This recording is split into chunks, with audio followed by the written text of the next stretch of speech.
श्रीलक्ष्मी श्रीमहालक्ष्मी क्षीरसागर कन्यका उत्तिष्ठ हरिसम्प्रीते भक्तानां भाग्यदायिनी।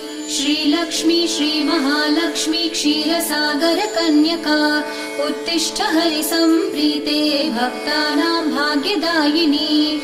उत्तिष्ठोत्तिष्ठ श्रीलक्ष्मी विष्णुवक्षस्थलालये उत्तिष्ठ करुणापूर्णे लोकानां शुभदायिनी। उत्तिष्ठोत्तिष्ठ श्रीलक्ष्मी विष्णुवक्षस्थलालये उत्तिष्ठ करुणापूर्णे लोकानां शुभदायिनी।